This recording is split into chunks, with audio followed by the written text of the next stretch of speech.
Buenos días. Se ve que es puente, ¿verdad? Se ve que hay puente, mega puente. Muy bien, pero los que estamos tenemos hambre y necesidad de conocer más de Dios, ¿verdad?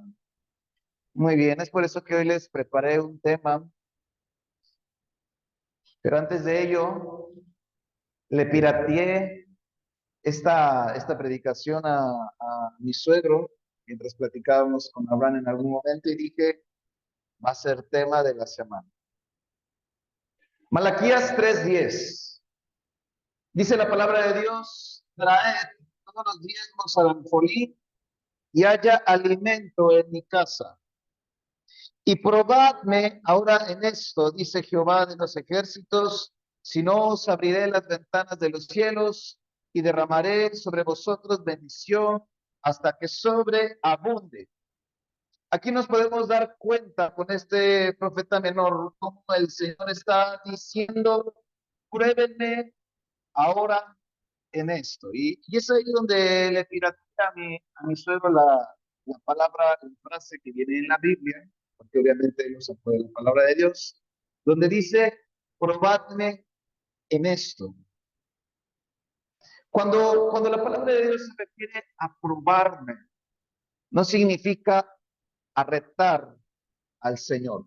Muchas veces confundimos, porque muchos predicadores yo he escuchado que retan a Dios y que enseñan a la iglesia a retar a Dios. Y no se trata de retar a Dios, porque bien Jesús le contesta a Satanás, al Señor tu Dios, no lo debes de tentar, no lo tientes, ¿sí? Por ello no podemos retar al Señor, porque muy independientemente de no tentar al Señor nuestro Dios, muy independientemente de ello, es importante que tú y yo entendamos que el que toma las decisiones es Dios en su soberanía, en su sabiduría, en su capacidad que es totalmente gloriosa e inalcanzable para el ser humano.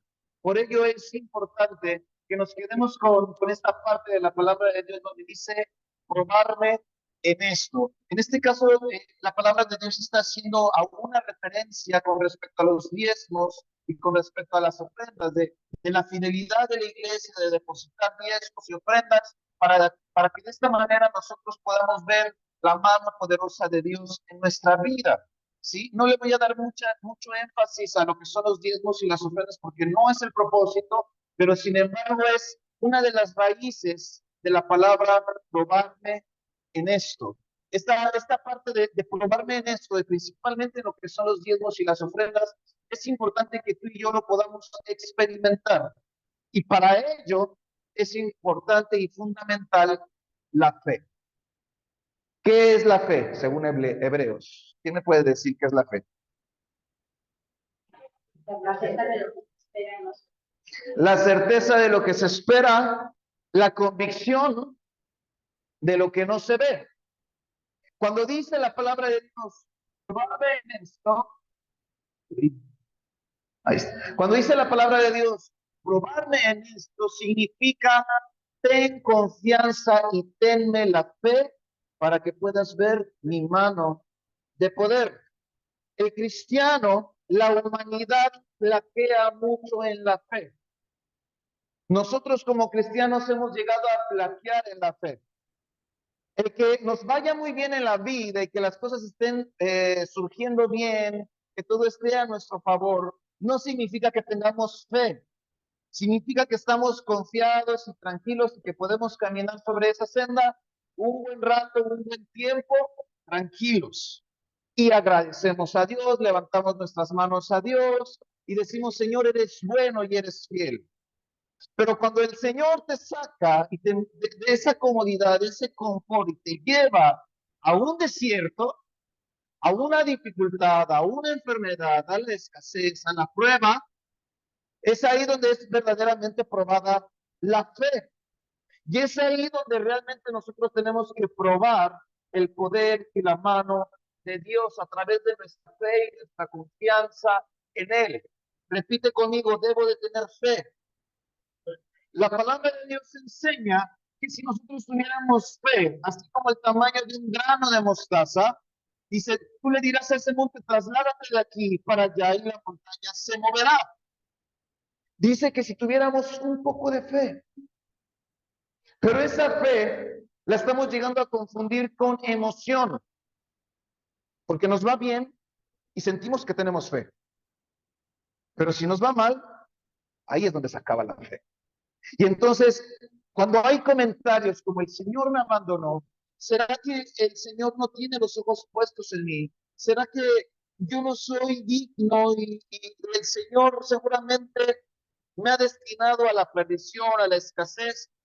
Entonces estamos flaqueando en fe, porque esos no son los pensamientos de un cristiano. Un cristiano tiene el fundamento de la palabra en su mente y en su corazón, donde dice que no vendrán cosas con las que los hijos de Dios no podamos.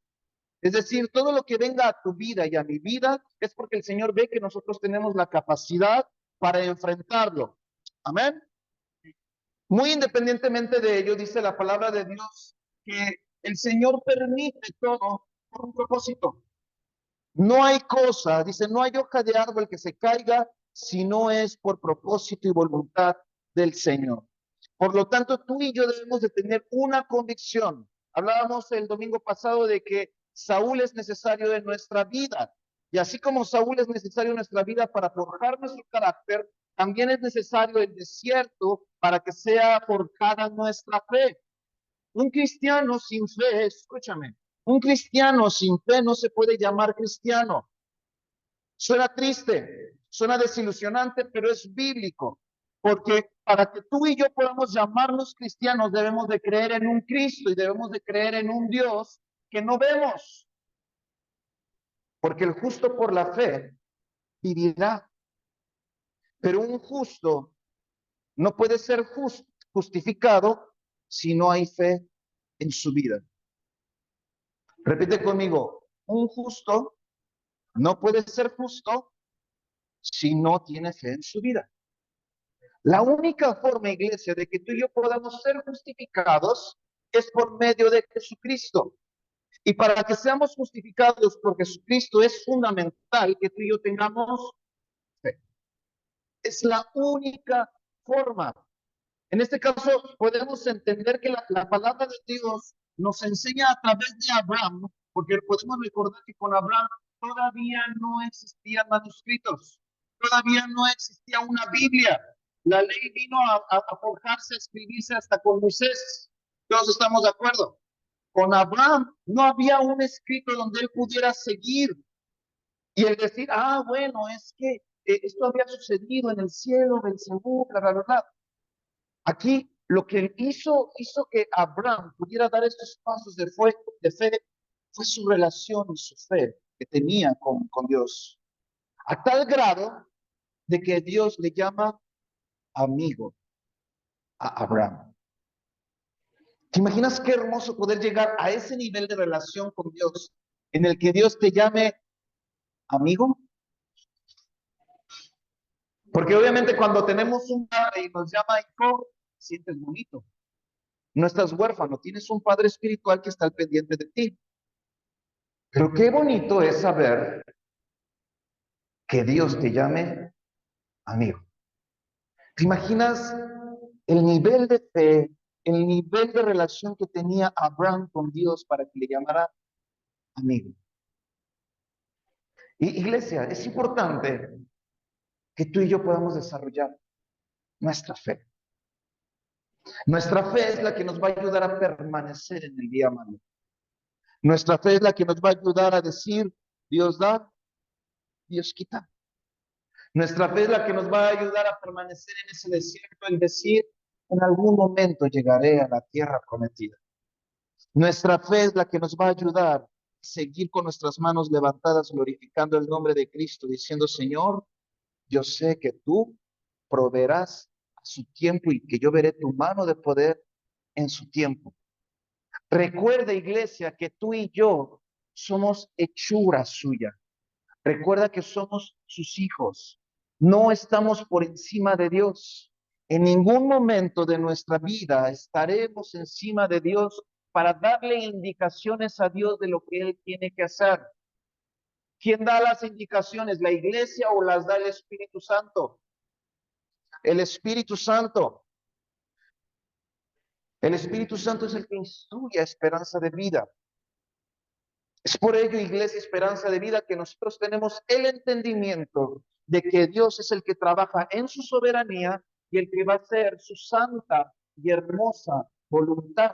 El que tú y yo, dentro de nuestro libre albedrío, nos rebelemos y hagamos conforme a nuestra carne, conforme a nuestra ideología, conforme a nuestro pensamiento, y nos equivoquemos, no significa que le tengamos que champar a Dios todo lo que hicimos mal y que queramos culpar a Dios de las consecuencias de las que estamos viviendo hoy en día.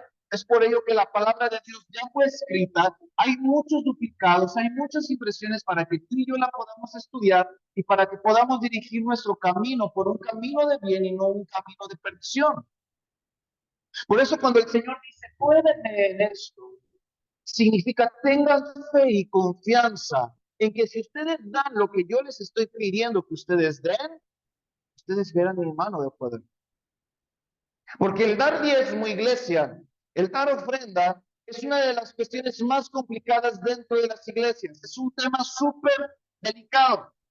Lamentablemente, en nuestra nación, en el mundo, se aprovechan muchos líderes, muchos pastores acerca de este versículo para llenar sus bolsillos. Eso es una tristeza. Sin embargo, escúchame, esas personas tendrán que presentar cargos delante del Señor.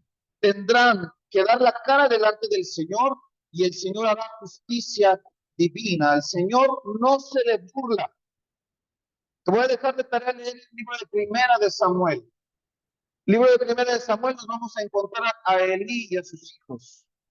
Ellos se quisieron pasar de listos, pero al Señor no se le escapa nada. Y el Señor hizo justicia divina. Por ello, Iglesia Esperanza de Vida, te tengo una buena noticia. La persona más juzgada y la persona a la que se le va a pedir más cuentas van a ser a los pastores. Por ello es una responsabilidad para mí el predicar la verdad, enseñar la verdad, porque en algún momento me presentaré delante de Dios y el Señor me dirá, buen siervo y fiel, o me dirá, qué pésimo fuiste.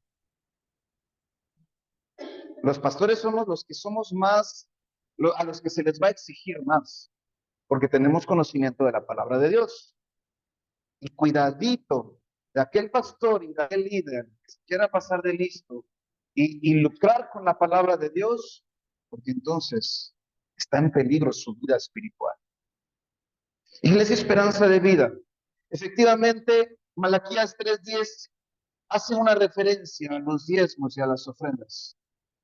Yo casi no predico de esto. No predico de esto porque realmente no tengo la necesidad. Sin embargo, el que yo no tenga la necesidad no significa que tú no tengas la necesidad.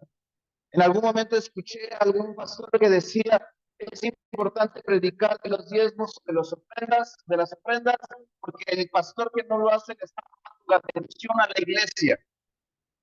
No la bendición de que el pastor se llene sus bolsillos, porque para los que no me conocen y no han escuchado mis predicaciones anteriores, yo les digo, yo para eso trabajo.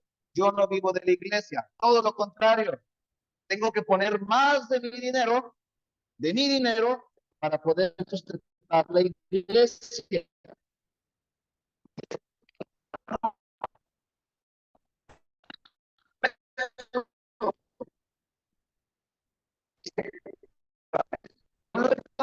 En eso, con confianza y con fe, la seguridad, la cesa respecto a la palabra de Dios, que el Señor no desampara.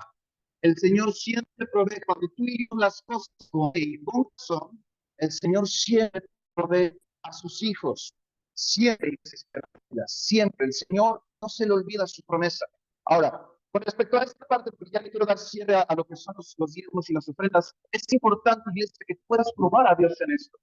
¿Qué enseña la palabra de Dios? La palabra de Dios en el Antiguo Testamento enseña que el hombre, que sus hijos deben de diezmar. El diezmo equivale a un 10% de sus ingresos. Eso es en el Antiguo Testamento.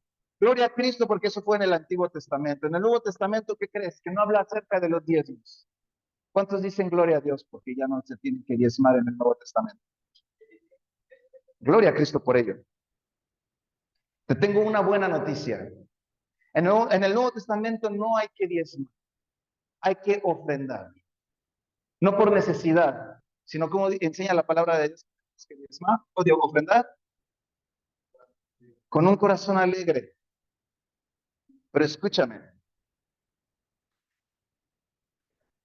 muchas veces es mejor diezmar que vivir en el Nuevo Testamento. ¿Por qué? Bueno, Jesús se acerca a un hombre y le dice: Jesús, todo lo que tú has predicado y todo lo que tú has enseñado, yo lo hago. Sigo los mandamientos, sigo la ley. ¿Qué tengo que hacer para llegar al reino de los cielos, así como tú lo enseñas? Y le dice Jesús: bien, ya has practicado la ley, solo una cosa te falta. ¿Qué le falta al hombre? Mándele, que lo diga mejor Lore, ¿no? Para que no lo diga yo.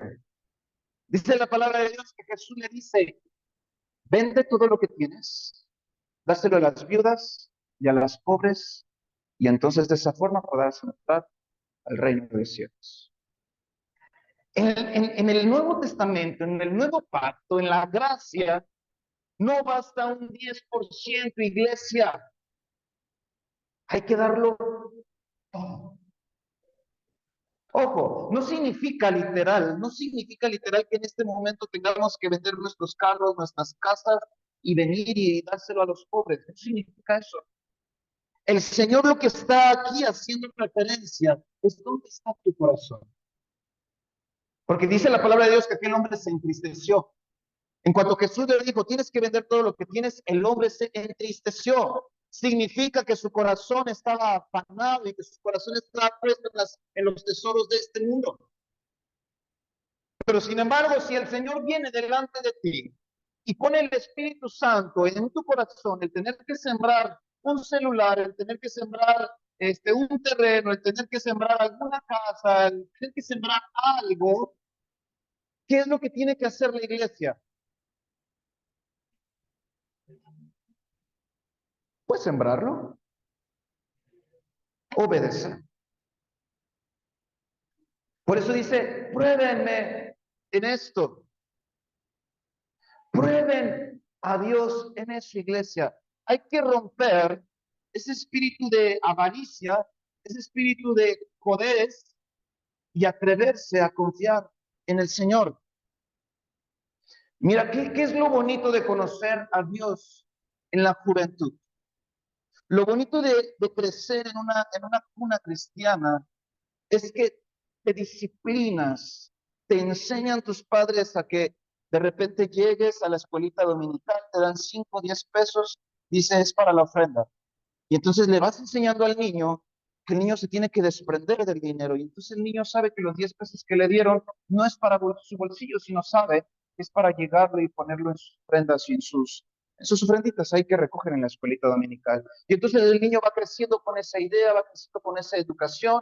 Y el niño ya no le pesa, si el papá le da los 20 pesos, el niño va y deposita los 20 pesos. Conforme vas creciendo, ganas tus primeros 1,000 pesos y dices: tengo que diezmar, y entonces llego con mis 100 pesos y los deposito, porque te vas empezando a educar. De repente ya no son 1,000 pesos lo que ingresaron, ya son 10,000 pesos y vas y depositas tus 1,000 pesos en el alfolí. Entonces de repente, como el Señor se da cuenta que no estás afanado con el dinero y que cumples con lo que debes de cumplir, de repente ya llegan 50,000 pesos y sin ningún problema puedes depositar los 5,000 pesos de diezmo. Si te regalaron de repente un terreno, te regalaron un carro, vas y presentas tu diezmo delante del Señor y dices: Señor, yo sé que todo es suyo y tengo la confianza de que tú sigues proveyendo.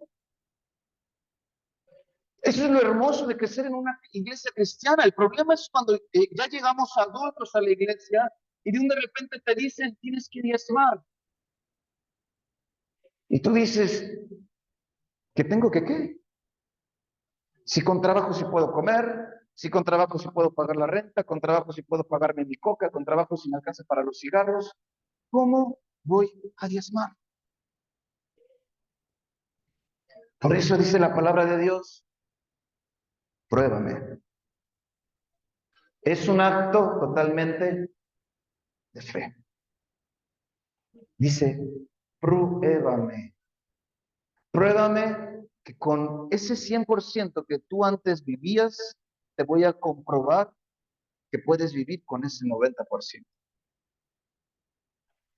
Por eso dice, pruébame. Es difícil de entender. Y espero que esté disfrutando esta predicación porque me voy a tardar mucho en volver a predicar de esto. Pero si tú te atreves a probar al Señor, y no se trata, escúchame, porque también hay mucho que no entiende y todo lo manipula son todo. Que dice, pues vamos a probarlo, pues le voy a dar el 50% y me tiene que dar más. Y eso ya no es probar, eso ya es retar. Y entonces si empiezas a retar al Señor, prepárate para conocer al Señor. No juguemos con Dios. Si vas a venir y depositar un 50% de algo, de lo que tú recibiste y no tenías esperado, deposítalo de corazón. Y escúchame de una vez, iglesia, y muchos pastores no predican esto porque no les conviene. Yo no gano nada con esto. Pero escúchame, si tú vienes y depositas tu 10% por compromiso, sin darlo de corazón, de una vez mejor te digo, ni lo deposites. No lo deposites porque se va a perder su efecto de esa semilla. El diezmo, escúchame, el diezmo, la ofrenda se va a depositar siempre con fe, con agradecimiento, con amor. Por eso es que no se hace el llamado de, a ver, iglesia, ¿quién puede diezmar 500 pesos? ¿O quién puede ofrendar 500 pesos? No se hace eso aquí. Hay iglesias que sí lo practican. Yo vi iglesias en Estados Unidos, no he ido a Estados Unidos, pero he visto videos. Van a decir, ay, es internacional el muchacho. He visto videos donde literal está el que está pidiendo los diezmos y dice, bueno, vamos a empezar a recoger los diezmos, los que vayan a ofrendar $500, favor de pasar al alcoholí. Pero eso es toda, es una cuestión demoníaca. Escúchame, si es demoníaco. Oye, pero es para los, no. Para dice la palabra de Dios que tu izquierda no sepa lo que hace tu derecha. Todo lo que se hace en secreto. Entonces, cuando vengas aquí a diezmar, no vengas, saques tu cartera y saques el billete así y digas, no, casi casi enseñándoselo a las personas, ¿no? Eso no funciona. Aunque me hagas el billete chicharrón, pero la gente no debe de ver lo que estás diezmando. Que de preferencia no lo hagan chicharrón porque luego me cuesta trabajo enderezarlos para poder pagar la renta. Y tampoco los tengan aquí apachurrados porque luego me lo dejan bien sudados. ¿En serio? Se pidan, ¿sí? Y es importante, iglesia, que tú puedas probar a Dios en esto. Pruébalo. No te están quitando un 10%. Escucha lo que te voy a decir. Estás asegurando un 90%. No te quitan un 10%. Estás asegurando un 90% para que puedas ver la mano de Dios con ese 90%. Cuando Jesús hace referencia a la anciana que va y deposita sus monedas y dice que hay hombres que venían y daban de lo que les sobraba, pero dice aquella mujer llega con sus monedas y las deposita. Dice aquella mujer dio más, porque esa mujer no dio lo que le sobraba, dio lo que tenía. Hay una gran diferencia. No se trata, yo eso se lo reconozco a mi mamá y bueno, le agradezco porque ella siempre nos enseñó. Ella, en cuanto a mi papá le daba la quincena, el dinero de la quincena, ella tenía su sobrecito y con clips y con letreritos con letreritos que decía diezmo, luz, agua, colegiatura, alimento, pasajes. Y lo primero que ella hacía era apartar su diezmo. Si mi papá le daba 3,000 pesos, apartaba sus 300 pesos de diezmo. Y lo primero que mi mamá hacía era cada domingo entregar su diezmo, porque ella decía, si yo no entrego el diezmo, en algún momento se me puede meter la cabeza, me faltan 200 pesos, los voy a ganar en los diezmos. Lo que a mí me enseñaron desde niño fue que lo primero que se tiene que hacer con el dinero, antes de hacer planes con el dinero, es apartar tu diezmo. Y yo te podría contar muchas historias de mi niñez donde realmente pasamos por escasez, pero bueno, no se trata ahorita de contarte esa parte. Sin embargo, sí es importante que sepas que pasamos por escasez complicadas en mi casa y Dios jamás nos desamparó, jamás nos quedamos sin alimento, jamás. Por lo menos dirían por ahí, arroz y frijoles había. De que comíamos, comíamos. Dios siempre fue bueno conmigo y con mi familia. Vimos siempre su mano de poder porque mi mamá y mi papá decidieron probar a Dios en esto. Iglesia, pruébalo, pero hazlo con fe. No lo hagas porque ya te prediqué esto y porque lo tienes que hacer. No, hazlo con fe. Y te darás cuenta que el 90% que te queda se extiende hasta un 120%. Amén. Y hasta sobra. Bien, vámonos con el siguiente punto. Estamos en probadme en esto. Primera de Juan, capítulo 5. Te estoy poniendo la versión Palabra de Dios para Todos. Me gustó esta versión para este versículo y por eso te lo voy a leer como dice. Primera de Juan, capítulo 5, versículo 1 al versículo 5. Todo el que cree que Jesús es el Cristo ha llegado a ser hijo de Dios. El que ama al Padre también ama a los hijos de ese Padre. Si amamos a Dios y ponemos en práctica sus mandamientos, sabemos que amamos a los hijos de Dios, pues demostramos el amor a Dios poniendo en práctica sus mandamientos. Y sus mandamientos no son difíciles de poner en práctica, porque todo aquel que sea hijo de Dios vence al mundo. Iglesia Esperanza de Vida, escucha lo que te voy a decir. Nuestra fe nos ha dado la victoria sobre el mundo. ¿Quién es el que vence al mundo? Escúchame. El que cree que Jesús es el Hijo de Dios. ¿Quién es el que vence al mundo? El que cree que Jesús es el Hijo de Dios. Probar a Dios en esto. Es sumamente importante el que tú y yo tengamos fe. Dice el libro de Juan, en el mundo tendréis aflicción, pero confíen. En el mundo tendrás aflicción, pero ten fe, porque yo ya vencí al mundo, dice el Señor. Pero aquí nos está enseñando la palabra de Dios en el libro de Primera de Juan.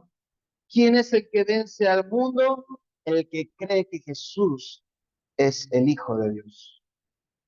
Necesitamos vencer al mundo en muchos aspectos. Esta vida está llena de cuestiones espirituales que tú y yo no vemos. Espíritu de muerte, espíritus jezabélicos, sodómicos. Hay mucho tipo de espíritu que tú y yo no nos damos cuenta. Espíritus de adicción, espíritus de escapismo, que han mantenido al mundo esclavizado. Sin embargo, es de suma importancia, Iglesia Esperanza de Vida, que tú y yo podamos caminar en fe y probar a Dios en qué importante es tener fe en la vida. Cada paso que tú das, necesitas darlo con fe y cada paso que des, antes de darlo, tienes que pedir sabiduría y discernimiento del Espíritu Santo para que te diga lo que tienes que hacer.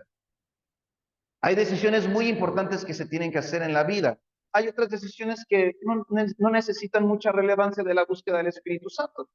¿Sí? Si tú llegas con el Espíritu Santo y le dices, ay, es que hoy no sé qué comer, el Espíritu Santo va a decir, pues, lo que quieras, muchacho, ¿no?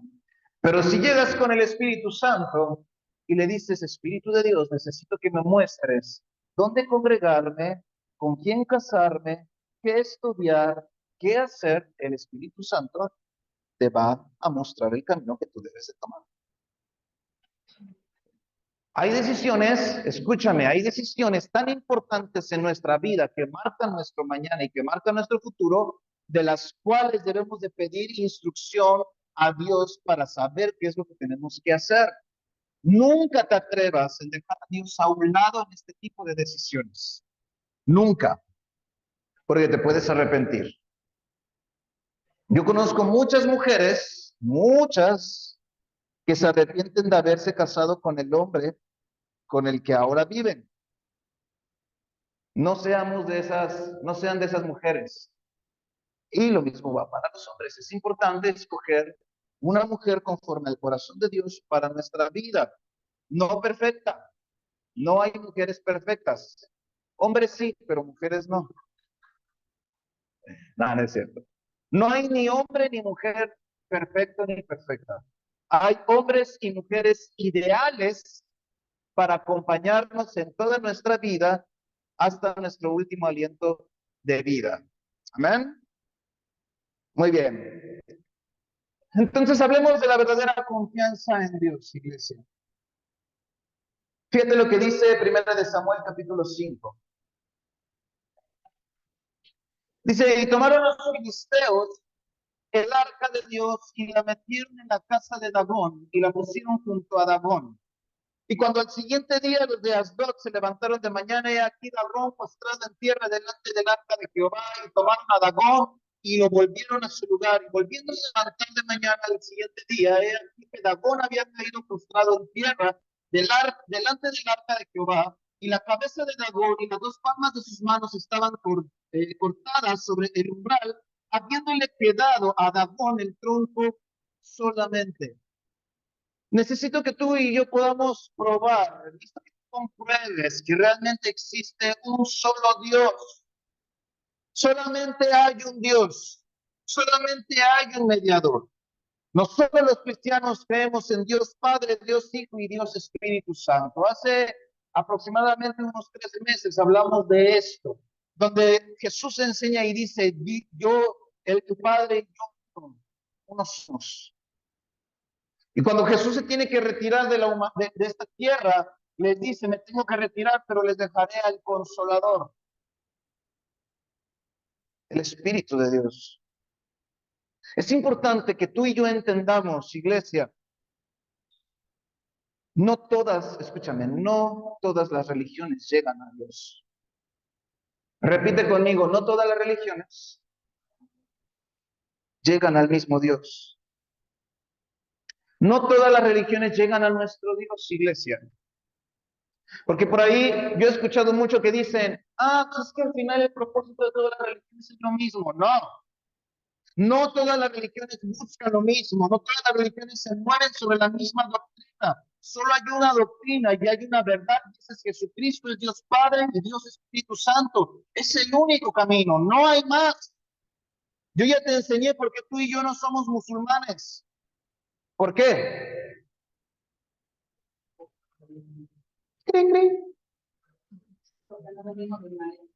Porque no venimos de Ismael. Es importante que tú y yo entendamos por qué no somos nosotros musulmanes. Es importante que tú y yo entendamos por qué los musulmanes no sirven al mismo Dios que el cristianismo y que los judíos. Oye, entonces debo de hacerme judío. No te hagas judío, porque si te vas con los judíos, entonces te van a hacer rechazar a Jesucristo. Porque para los judíos Jesucristo solamente fue un falso profeta más. Es por ello la importancia que tú y yo podamos meditar en la palabra de Dios, de tal forma que nos envistamos de Él y darnos cuenta de la verdad, del único camino. Estaba platicando ayer con mis hermanos y tengo por ahí un hermano medio apartado, medio pecador. Le gustan ver las películas de terror y todo ese tipo de cosas. Y entonces cada que ve una película de terror y se manifiestan demonios o hay exorcismos, viene y me pregunta, oye, ¿será cierto esto? Oye, de verdad pasa esto? ¿Y sabes qué sucede, iglesia? Que hay una realidad. Tú debes de saber que sí existe el mal. Sí existe el mal. Y si existe el mal, existe el diablo. O Lucifer, o Satanás, o Belcebú, como le quieras llamar, el chanclas. Sí existe. Y si existe el diablo, también debe de existir un Dios. o un bien. En algún momento una de mis tías me dice, es que el diablo no existe. La maldad es solamente sinónimo de la ausencia de Dios. Y yo, efectivamente, pero el diablo existe. No puede haber maldad si no existe alguien que gobierne la maldad. Es importante que tú y yo podamos transformar nuestro entendimiento conforme a lo que dice Romanos 12:2 y entender que una maldad sí existe. Sí existe la maldad y sí existe un Satanás. Y es por ello que no le tenemos temor, porque mayor es el que está en mí que el que está en el mundo. ¿Quién está en el mundo? El diablo, Satanás. El diablo no es omnipotente, no lo puede todo. El diablo no es omnisciente, no lo sabe todo. El diablo no es omnipresente, no está en todas partes. Sin embargo, Iglesia Esperanza de Vida, volviendo a este tema, solamente hay un Dios. ¿Por qué el cristiano no es mormón? ¿Por qué el cristiano no es testigo de Jehová? ¿Por qué el cristiano no es católico? ¿Por qué el cristiano no es judío? ¿Por qué el cristiano no es musulmán? Hay una razón de por qué no somos todas esas otras religiones. Para ello es importante que tú y yo podamos estudiar cuál es el fundamento y cuál es el cimiento de aquellas religiones y darnos cuenta que solamente hay una vez. Y aquí, en 1 Samuel capítulo 5, nos damos cuenta cómo nuestro Dios, manifestado a través de un arca, le corta la cabeza y las manos a Dagón. La pregunta sería, ¿por qué? ¿Por qué la cabeza y por qué las manos? En la primera parte, dice que primero le corta ¿qué?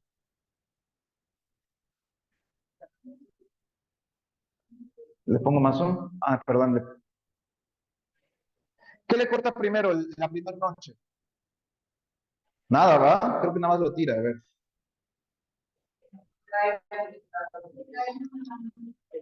Si alguien estaba confundiendo. La primera noche únicamente cae postrado delante de Dagón delante de. Y la segunda noche le corta la cabeza y las manos. ¿Qué sería de un hombre sin manos? Ah, yo he visto videos en TikTok donde hay mujeres que hacen todo con los pies. Bueno, le cortaron las manos, todavía tiene las patas. Pero córtale la cabeza. No puede hacer nada. Un Dios con D minúscula, sin cabeza y sin manos, ¿qué puede hacer? Nada. Escúchame, esto suena tan de ciencia ficción, porque estamos hablando de una figura a que se le tiene que cortar las manos y la cabeza. Suena imposible, ¿verdad? Que de repente, supongamos un ejemplo, solamente es un ejemplo, que tengas ahí una cruz sin un Cristo y enfrente tengas algún otro santo. Tú sabes que no hay nadie en tu casa, solamente eres tú y tú. Y de repente amaneces al día siguiente y te das cuenta que ese santo no tiene ni cabeza ni manos. ¿Qué es lo primero que vendría a tu cabeza, iglesia?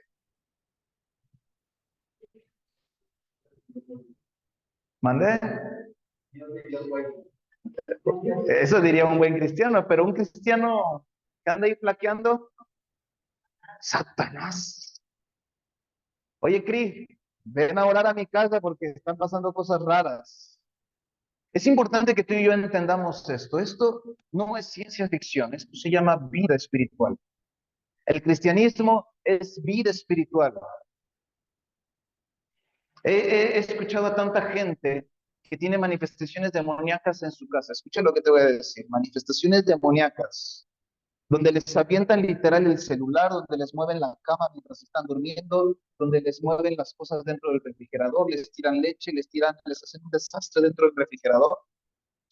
Y en algún momento me mandaron llamar y me dicen, Cris, nosotros somos católicos Dice, pero ya le hablamos a sacerdotes y ninguno quiere venir. ¿Por qué?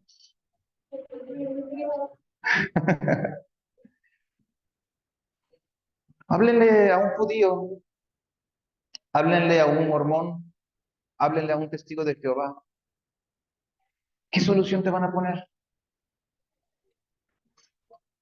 Ninguna, ninguna, no hay forma. Hay que hablarle al chamán. Los chamanes con sus hierbas y sus huevos y no sé qué tanto usan.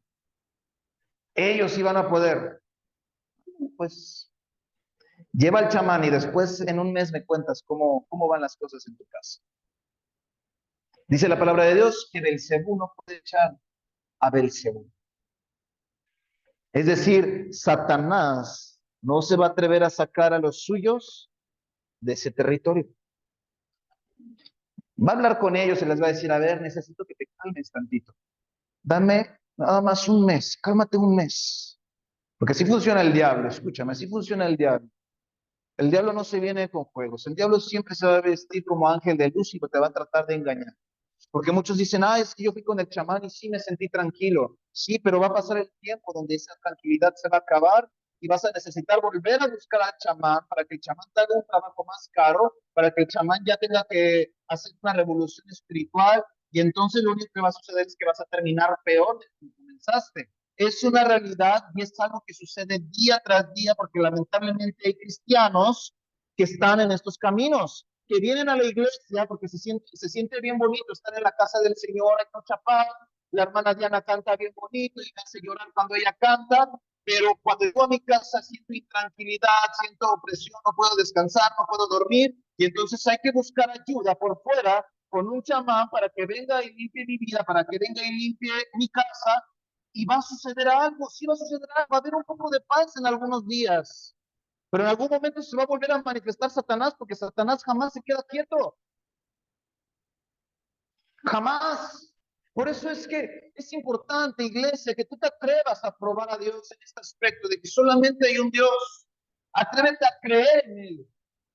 Cree en Él.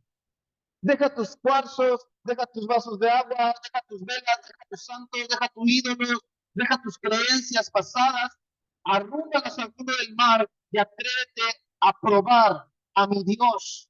Solamente el único Dios, que es Jehová, Dios de los ejércitos, el Todopoderoso.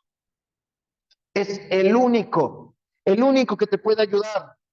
Oye, pero tu Dios se tarda demasiado. Ajá, sí, mi Dios se tarda el tiempo que se tenga que tardar, porque Él responde cuando tiene que responder, y todo lo que Él haga va a ser para bendición, porque llega una lluvia temprana y una lluvia tardía. El Señor no se equivoca en cuanto manda las cosas. Te vuelvo a repetir que tú y yo somos los hijos de Dios. Te vuelvo a repetir que tú y yo no somos el Dios de Dios. Nosotros no podemos venir con Dios y dar instrucciones de lo que queremos. Podemos venir con Dios y pedirle, abrirle nuestro corazón, externar nuestra necesidad. Y así como Jesús enseña en el Padre Nuestro, y hágase tu voluntad, así como en el cielo, en la tierra. Y así como Jesús oró en el monte y que le dijo, Padre, pero que no se haga mi voluntad, sino que se haga la tuya. Es importante recordar que tú y yo no somos Dios. Somos los hijos de Dios, somos sus servidores, somos sus siervos. Somos sus esclavos por amor, según lo que enseña Pablo. Pero para ello, Iglesia Esperanza de Vida, atrévete a probar a mi Dios que hace las cosas a su tiempo y a su voluntad. Y sin embargo, a pesar de que se hace su voluntad, siempre hay un beneficio para ti y para mí. Porque pudiera parecer que llegamos con Dios y le decimos, Señor, es que ese muchacho, esa muchacha está bien guapa. Yo te pido. Y el Señor dice, no. Y tú dices, pues yo digo que sí. Señor, conviértelo. Y el Señor dice, no, no es por medio de ti. Solamente es un ejemplo. Escúchame, tienes que probar a Dios. Tienes que obedecerle a Dios. Escucha su voz. Escucha esa instrucción que te dice, ya, basta. Mírame, no soy perfecto, nada perfecto, mi esposa lo sabe, no soy nada perfecto. Batallo con algunas cosas en mi vida personal. Sin embargo, amo al Señor con todo mi corazón y es por eso que estoy aquí. Oye, Cris, porque hay un amigo de Fernanda que me ama, yo no sé de dónde le agarró tanto amor. Dices que todos deberían de ser como Cris. Ah, por favor, no. ¿Sabes qué pasaría si todos fueran como Cris? Principalmente este mundo sería tan aburrido, tan básico, los colores siempre serían los mismos y todos callados, escuchando. ¿A quién? No sé a quién porque todos son como Cris. Yo llegué a la casa de mis suegros en algún momento cuando era un chamaco de 72 kilos, talla 31, cachetes delgados. Y sigo siendo el mismo. A lo mejor ellos pensaron en algún momento va a hablar el muchacho. Habla un poquito más, pero no habla mucho. El único momento donde yo hablo como perico es aquí. Y muchos quisieran que no fuera yo así, porque me tardo una hora platicando. Oye, ¿por qué no hablas con las personas? Porque si hablo con las personas se me acaban las palabras el día domingo. Iglesia, es importante que tú te atrevas a creer en ese Dios. Y cuando te estoy diciendo probar que existe solamente un Dios, te estoy diciendo, necesitas probar a Dios en que tienes que sacar todo lo que tengas que sacar de tu casa, hablando de idolatría, hablando de imágenes, hablando de cuarzos, hablando de, ahorita ya viene el mes de noviembre, hablando de ofrendas, hablando de disfraces de Halloween, participaciones ocultas que ya predicamos el año pasado. Atrévete y prueba a mi Dios y te darás cuenta que no hay mejor camino que seguir a Jesucristo. Pruébalo. Hace ratito yo te decía, es que tu Dios se tarda mucho. Efectivamente se tarda mucho. Si quieres una respuesta rápida, yo tengo el lugar correcto para que tú vayas y te respondan rápido. Pero después no me vengas a buscar pidiéndome ayuda, porque ese lugar de ocultismo te está acabando a ti y está acabando a todos los tuyos. Y espero que sepas de quién estoy hablando. Yo no lo voy a mencionar. No les voy a dar ideas. Lo que se obtiene rápido, hay que tener cuidado. Lo que tarda en llegar, eso proviene de la mano de Dios. No te desesperes. No te desesperes, iglesia. ¿Cuánto tiempo se tardó Dios en responder la promesa a Abraham del hijo pródigo? 20, 25 años.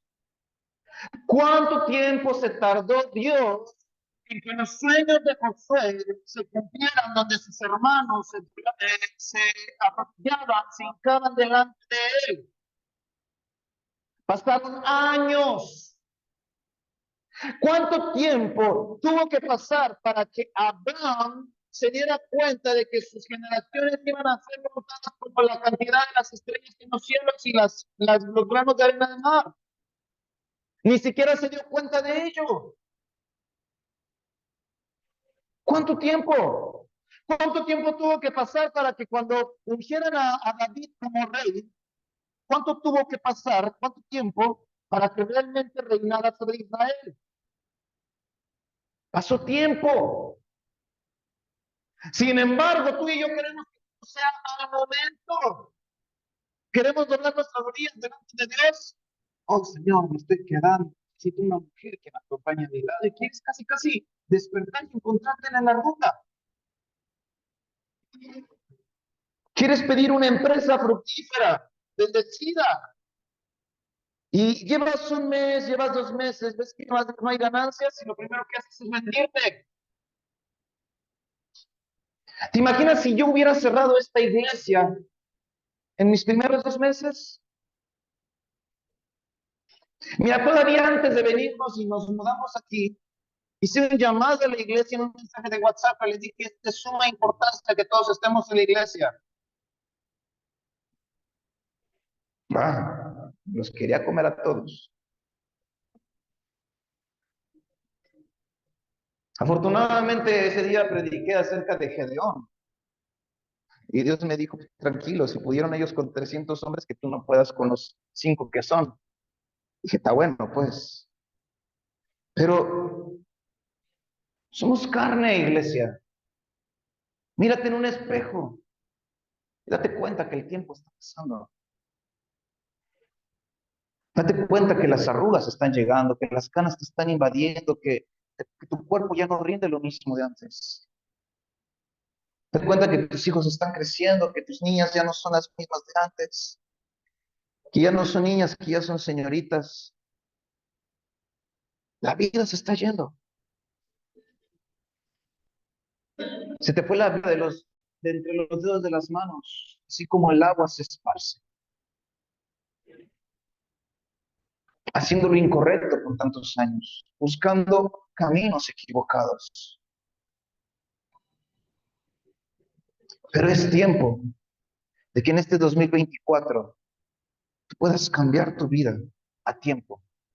No te esperes al 1 de enero del año 2025 para que mi vida cambie. No te esperes al 1 de enero del año 2025 para cambiar mi actitud con tu esposa o con tu esposo.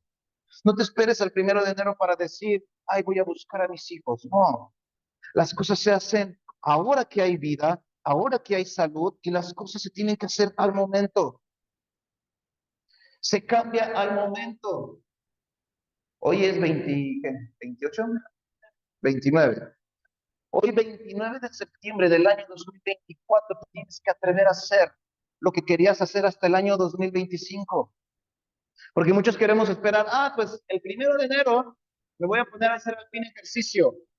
No, papacito, póngase a hacer ejercicio a partir de hoy para que reciba el año nuevo acá con unos cuadros, haga unas piernotas. Todos lo recibimos con una panzota y con unos cachetotes. Y ahora sí queremos ir al gimnasio. ¿Cómo están los gimnasios los primeros días del año? ¿Mandé? Por eso se cobra la anualidad. Los gimnasios están repletos de gente a principios de año. Pero tú ve ahorita, están vacíos. Algunos como que se animan en el mes de diciembre. Y mira, métete a tus redes sociales y en principio de año, fotos, selfies en los gimnasios. Este año, hashtag, este año soy fit. Este año y este año y este año y ese año se queda en los primeros días. Pero ya te robó mientras el gimnasio todo el pago de la anualidad. Iglesia, es importante que te des la oportunidad de corroborar que existe solamente hay un Dios, que existe solamente un Dios. Pruébalo. Probar que Él es el dueño de todo. Ageo 2 dice, porque así dice Jehová de los ejércitos, de aquí a poco yo haré temblar los cielos y la tierra, el mar y la tierra seca. Haré temblar a todas las naciones y vendrá el deseado de las naciones. Llenaré de gloria esta casa, ha dicho Jehová de los ejércitos. Mía es la plata y mío es el oro, dice Jehová de los ejércitos.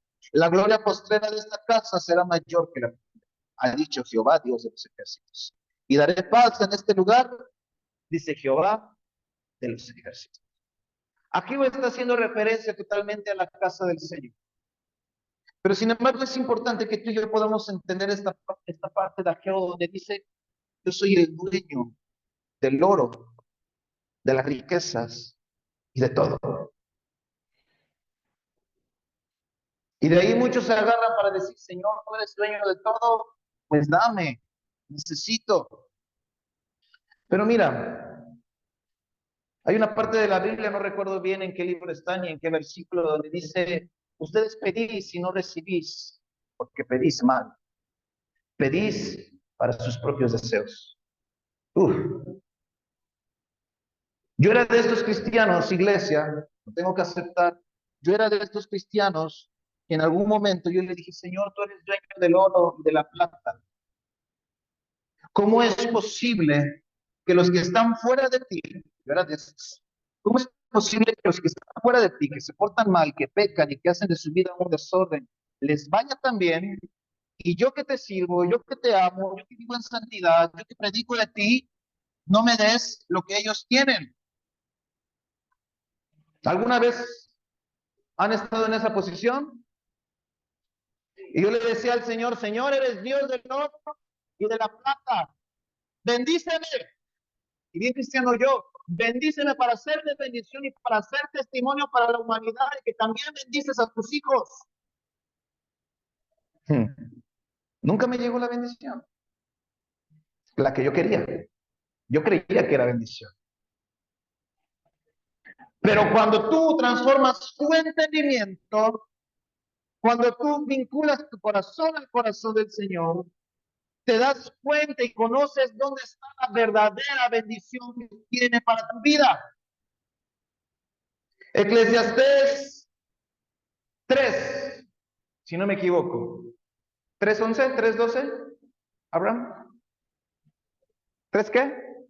3:19. Salomón en el libro de Eclesiastés dice, he gozado de todo. No me abstuve de nada, ni de alimentos, y todos sabemos que tampoco de mujeres. Salomón hizo y deshizo en esta tierra. Sin embargo, en el libro de Eclesiastés 3:19, él dice, me he dado cuenta y llegado a una sola conclusión. No hay nada mejor que gozarme y disfrutar de lo que tengo. Iglesia Esperanza de Vida, ¿qué tienes hoy en tus manos? Que no estás valorando y que no estás agradeciendo al Señor por lo que tienes. Porque quizá no tienes carro, otros sí tienen carro, pero por lo menos debes tener dinero para moverte en un pasaje para poder llegar aquí. Quizá no tienes dinero ni para el pasaje, pero el Señor te ha regalado unas piernas con salud para que te puedas transportar, trasladar de un sitio a otro.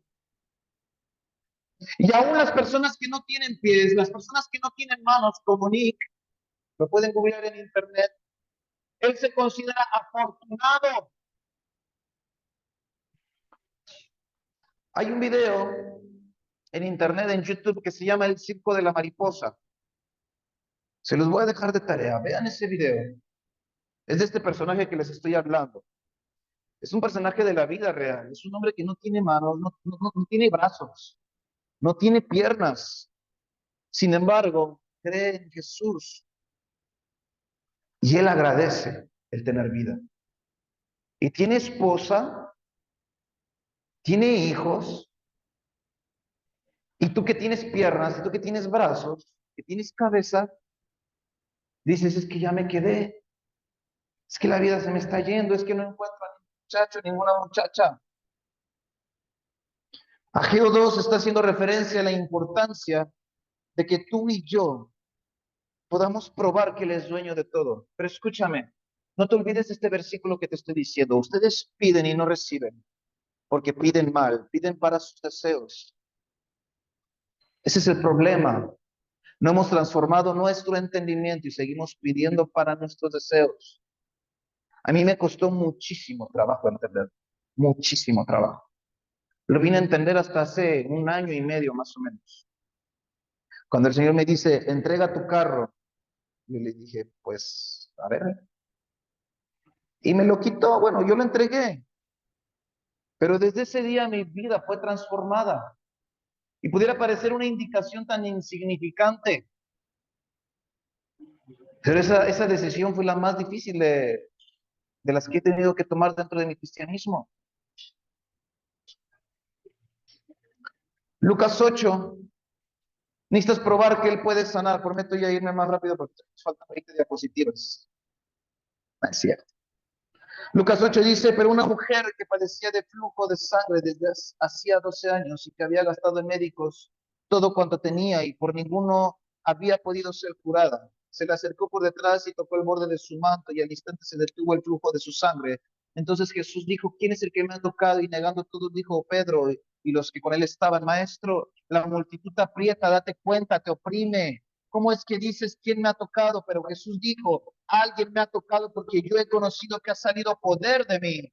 Entonces cuando la mujer vio que no había quedado cuenta, vino temblando y postrándose a los pies de Jesús, le declaró delante de todo el pueblo por qué causa le había tocado el borde de su manto. Y como al instante había sido también sanada, y él le dijo, hija, tu fe te ha salvado, vete en paz.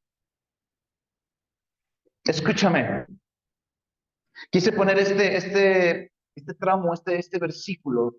Yo sé que ya todos lo conocemos, pero esta mujer tenía una certeza y una fe.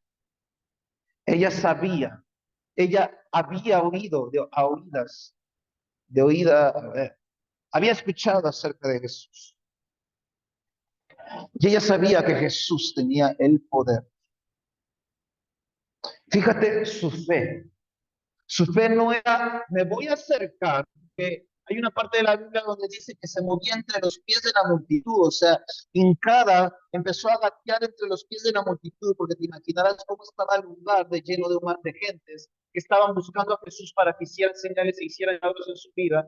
La mujer sabía que tenía que llegar hasta Jesús, pero la mujer no iba con el propósito de mirar a Jesús cara a cara para que Jesús le pusiera mano en su cabeza y orara por ella. Ella decía, si yo tan solo tocar el borde de su manto, yo seré sana. Ella tenía una fe y una convicción, una certeza de que bastaba con tocar el borde del manto de Jesús para que ella recibiera su sanidad. Escúchame, para las mujeres que saben lo que es un periodo, lo que saben lo que es un ciclo menstrual, ¿cómo se sienten? En el día uno, o más bien dicho, en el día -2, empieza un dolor, empiezan malestares, empiezan cambios de humor, ¿cierto o falso? Tú los tienes, no los tengo, pero tengo una mujer que como los vive conmigo. Y luego llega el periodo, y en el último día de tu periodo, señorita, mujer, ¿te sientes con toda la energía? No, llega un desgaste, una debilidad. Sí, todo el hierro se te está yendo. Ahora, imagínate esta mujer de 12 años que no le paraba el flujo de sangre. Imagínate su desesperación. Imagínate cómo se encontraba ella físicamente. Porque no podemos aminorar la situación de esta mujer. 12 años, yo me la puedo imaginar muy flaca y suena muy fuerte esa palabra, pero no encuentro otra, muy desahuciada. Su cara ya, su semblante muy apagado.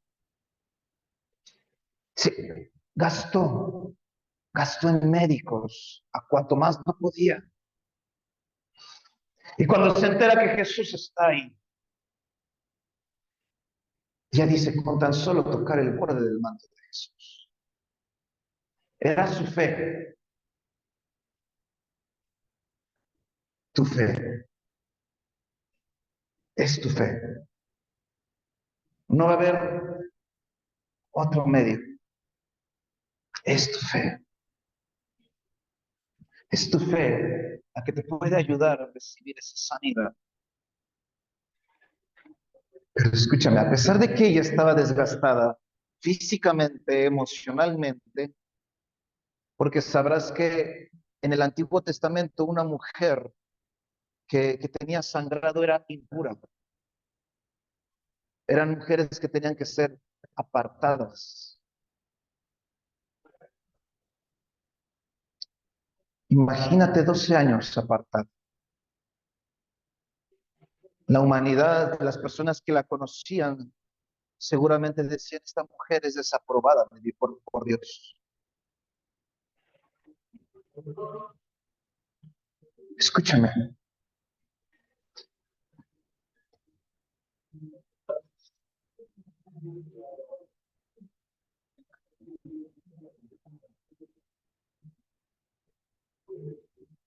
No, no es esta versión, es otro evangelio. La mujer dice, si yo pudiera tocar el borde del manto del maestro, yo recibiría mi sanidad. Ella tenía una certeza. Yo te pregunto a ti en esta tarde, 29 de septiembre, sí, 29 de septiembre, ¿qué certeza tienes hoy? Yo te pregunto, ¿tú crees que Dios puede escuchar tu oración y que Dios pueda restaurar tu matrimonio, restaurar a tus hijos, restaurar tus finanzas, restaurar tu vida espiritual, restaurar lo que quieres restaurar? Si tú lo crees, no te quedes sentado. Esa mujer no se quedó atrás. Esa mujer dijo, tengo que tocar el borde de su manto. Y no teniendo la posibilidad de llegar caminando, ella hizo lo posible, lo que estaba en sus manos, para llegar gateando hasta el borde del manto del maestro. Ella no se quedó sentada, no aplicó lo de los otros que decían, Jesús, hijo de David, ten misericordia de mí. Seguramente esa mujer ya había escuchado a hombres repitiendo esta frase. Pero esa mujer dijo, yo no necesito que Jesús venga y me ponga su mano encima. Yo lo único que necesito es tocar el borde de su manto. Hizo lo que estaba en sus posibilidades. No se quedó sentada esperando que el maestro le escuchara y le impusiera manos. Ella se acercó al maestro. Y muchos nos quedamos sentados esperando que el maestro haga un milagro. Es tiempo de que el cristiano revolucione su entendimiento conforme a la palabra de Dios y entienda la importancia de acercarse al maestro. Si pudo parar el flujo de su sangre de 12 años, ¿qué no puede hacer con tu vida, con tu necesidad o con tu turbulencia? Solo nos hace falta acercarnos con un poco más de fe y esforzarnos más. Dice la palabra de Dios que la multitud seguía a Jesús por las señales que él hacía. Y seguramente dentro de esa multitud muchos recibían sanidades, muchos recibían milagros. ¿Alguien escuchó hablar de T.B. Joshua, verdad? Bueno, T.B. Joshua era un africano. Y cuando se enteró México que iba a venir aquí, al Estadio Azteca, hubieras visto la cantidad de gente que vino a visitar el Estadio Azteca para recibir un milagro. No de T.B. Joshua, de Dios. Porque T.B. Joshua era usado por Dios. Si eso era T.B. Joshua, imagínate la multitud que seguía a Jesús. No existía antes redes sociales que difundieran la publicidad de lo que era Jesucristo. Todo era publicidad de boca en boca. Todo era murmuración. Oye, mi hermano Roberto, ¿ya te enteraste que hay un tal Jesús que sana a leprosos, le da vista a los ciegos, resucita muertos, convirtió el agua en vino? Ah, qué padre. Pero cuando Roberto tiene la necesidad, se acuerda de que alguien le comentó que había un Jesús que hacía sanidades. Por eso es que cuando multiplica los panes y los peces dice que eran 5,000 hombres sin considerar mujeres y niños. ¿Cuántas veces no se mencionó el nombre de Jesús en toda esa comunidad, en todo ese pueblo, para que llegaran tantos seguidores, tanta multitud con Jesús?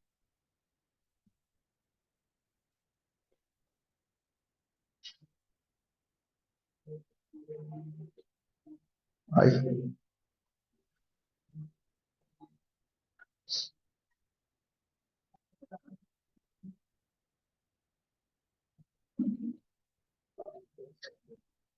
Lucas 10, después de estas cosas designó el Señor también a otros 70, a quienes envió de dos en dos delante de él a toda la ciudad, a todo lugar a donde él había de ir. Y les decía, la mies, la verdad es mucha, mas los obreros son pocos. Por tanto, rueguen al Señor de la mies que envíe obreros a su mies. Hay una indicación.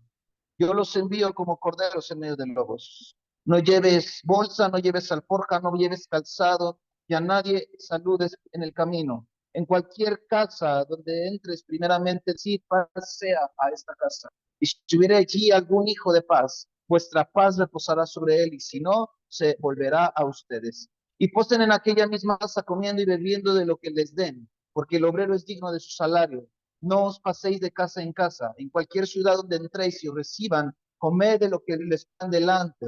Sanen a los enfermos que en ella haya y díganle, se ha acercado a ustedes el reino de Dios. Hay una indicación totalmente complicada por entender por parte de Jesús a sus discípulos. Es, no lleves alforja, no lleves agua, no lleves calzado.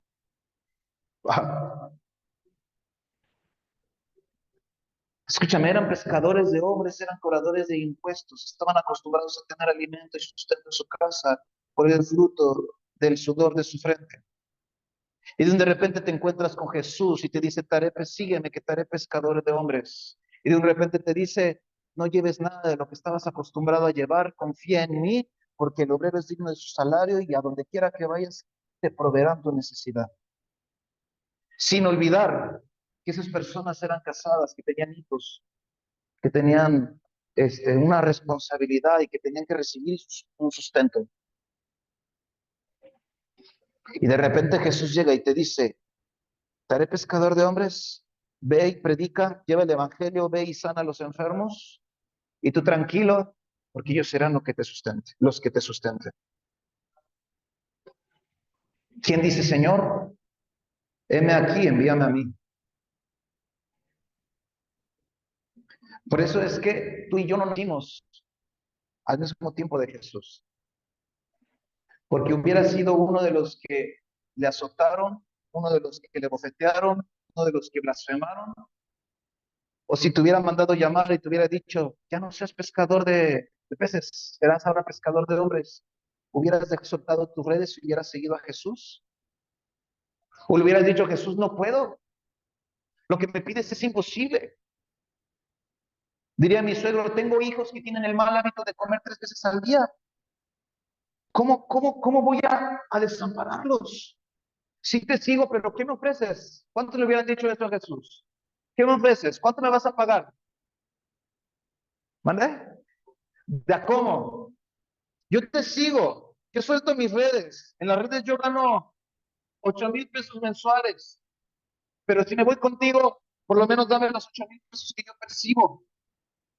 Eso nos hubiera pasado a ti y a mí si hubiéramos nacido en el mismo tiempo de Jesús.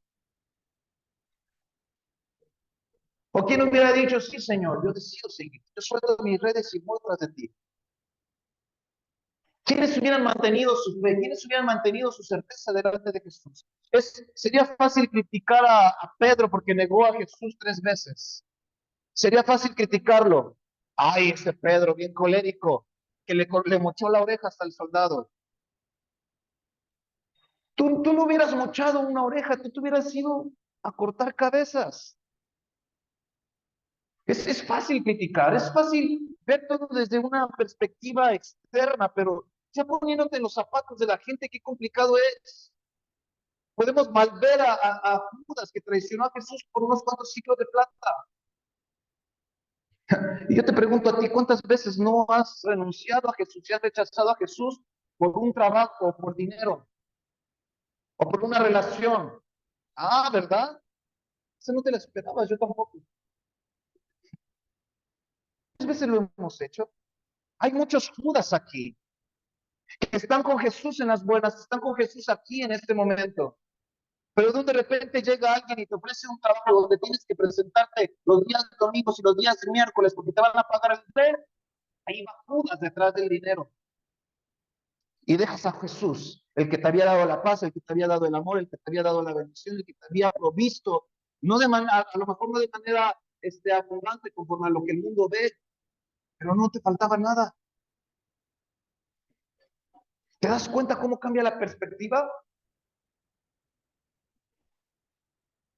Iglesia Esperanza de Vida, tenemos que tener la confianza de que el Señor proveerá. Que nuestra mente todavía esté afanosa porque queremos el BMW, porque queremos el Mercedes, porque queremos el Cadillac, porque queremos la casa de 2 pisos, porque queremos la alberca, porque queremos el jardín, porque queremos los perros, porque queremos la boda de 350,000 pesos, porque queremos lucirnos y salir de viaje a Corea, a Estados Unidos, a Walt Disney. Estamos tan afanados, estamos tan proyectados en las redes sociales, en lo que predica, en lo que testifica el mundo con su vida, con sus riquezas del mundo, que nosotros vamos delante del Señor así como Cristo en algún momento le dicen, ¿dónde está ese Dios del cual me habla que es dueño del oro y de la plata? ¿Dónde está ese Dios que dice que va a proveer a sus hijos? ¿Cómo es posible que a los que están fuera del mundo les vaya bien y yo que estoy siguiendo al Señor, estoy en esperanza de vida, no tenga todo eso que los demás tienen? Probadme en esto, dice el Señor. Pruébame, pruébame y darte cuenta del verdadero camino de bendición que hay cuando tú sigues a Jesucristo nuestro Salvador. No todo en la vida se llama dinero. Repite conmigo, no todo en la vida es dinero. No todo en la vida es materiales, iglesia. No todo es eso. Pero no lo hemos entendido. Probar a Dios en esto. Mateo 14, despedida la multitud, subió al monte a orar aparte y cuando llegó la noche estaba allí solo. Y ya la barca estaba en medio del mar, azotada por las olas, porque el viento era contrario, mas a la cuarta vigilia de la noche Jesús vino a ellos andando sobre el mar. Y los discípulos viendo andar sobre el mar se turbaron diciendo, ¡un fantasma! Y dieron voces de miedo, pero enseguida Jesús les habló diciendo, no, soy yo, no temas. Entonces le respondió Pedro, Señor, si eres tú, manda que yo vaya a ti sobre las aguas. Jesús le dijo, ven. Descendiendo Pedro de la barca, andaba sobre las aguas para ir a Jesús. Pero Pedro, al ver el fuerte viento, tuvo miedo y comenzando a hundirse, dio voces diciendo, Señor, sálvame. Al momento Jesús extendiendo la mano, alzó de él y le dijo, hombre de poca fe, ¿por qué has dudado?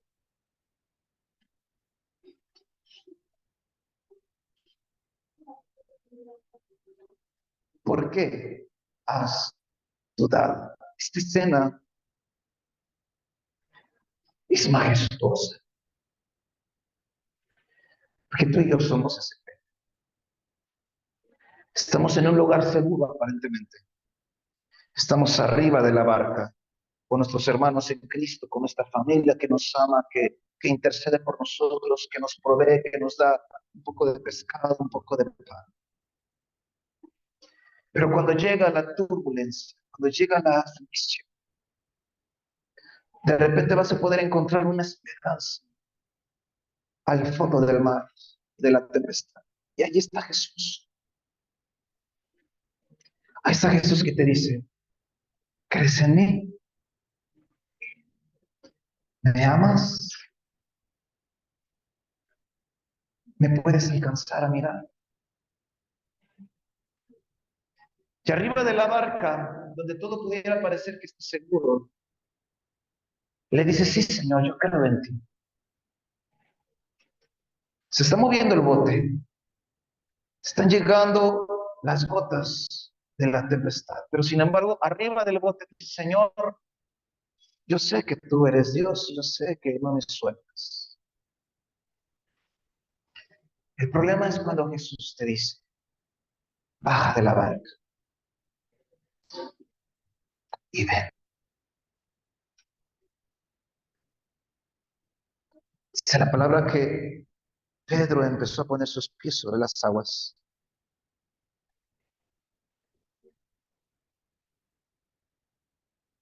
Y él empezó a caminar hacia donde estaba Jesús. Pero dice, era tan fuerte la tempestad que Pedro dejó de mirar a Jesús. Pedro dejó de mirar a Jesús y se enfocó más en lo que estaba aconteciendo a su alrededor. Y dice que se empezó a hundir.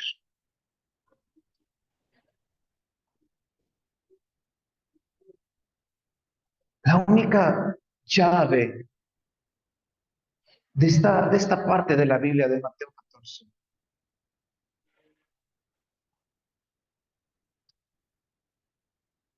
es no despegues tu mirada de Jesús. No dejes de mirar a Jesús. Tenemos que ser como esos caballitos que les ponen aquí sus bloqueos visuales, que dicen que la vista de un caballo es de 360 grados, si no me equivoco, que ellos ven alrededor. Entonces, para que no se distraigan los caballos de carreras, les tienen que poner aquí su bloqueo visual para que el caballo solamente mire al frente y no se distraiga con lo que tiene a los lados. Este bloqueo visual, esperanza de vida, es importante que sea puesto en nuestra vida para que no dejemos de mirar a Jesús. Aún en medio de la tempestad, aún en medio de la aflicción, aún en medio de la escasez, aún en medio del desierto, tus ojos deben de seguir mirando el rostro de Jesús. ¿Qué tan lejos esté? No lo sé. Pero tú vas a seguir caminando hacia Jesús el tiempo que tengas que seguir caminando, pero mientras no lo dejes de mirar, sin importar el tiempo, sin importar la distancia, no te vas a hundir. Pero si tú te atreves a mirar atrás, si tú te atreves a mirar a otro lado, te vas a hundir. Y entonces ahí están los cristianos deprimidos, tristes, afligidos, porque el Señor los soltó, porque el Señor los desamparó, porque la enfermedad acabó con ellos, porque la escasez fue tan grande que no se pudo controlar. Las amistades, la familia la perdieron, se rebelaron contra Él, todo aparentemente lo perdieron. No dejes de mirar a Jesús. No dejes de mirarlo. Por eso te dejé esta imagen. Porque lo único que tienes que hacer es enfocar tu mirada a Jesús. Olvídate de todo lo que está alrededor. Olvídate de la enfermedad, olvídate de la escasez, olvídate de los problemas. Mira a Jesús. Míralo en todo momento. Por eso el tema se llama Probadme en esto. Prueba. Quítate de tu calzado y atrévete a sentir esos pastos delicados que el Señor tiene para ti. Quítate lo que te pesa, lo que te preocupa y ve corriendo hasta Jesús. Por eso Jesús, cuando habla con Pedro, lo ve que está pescando, le dice, suelta tus redes y sígueme. En pocas palabras, suelta tu pasado, suelta lo que eres, suelta tus afanes y sígueme. ¿Por qué? ¿Por qué Jesús? ¿Por qué en la mayoría de las historias, en la mayoría tiene que estar reflejada Pedro? Porque Pedro era atrabancado. Pedro era muy radical. Jesús ama a los radicales, porque son los que se atreven a hacer cosas que otros no hacemos. Son los que se atreven de ir y predicar, son los que se atreven de ir y orar, son los que se atreven de ir y sembrar, son los que se atreven a hacer locuras por Dios. Tan solo si nos remontáramos a Elías,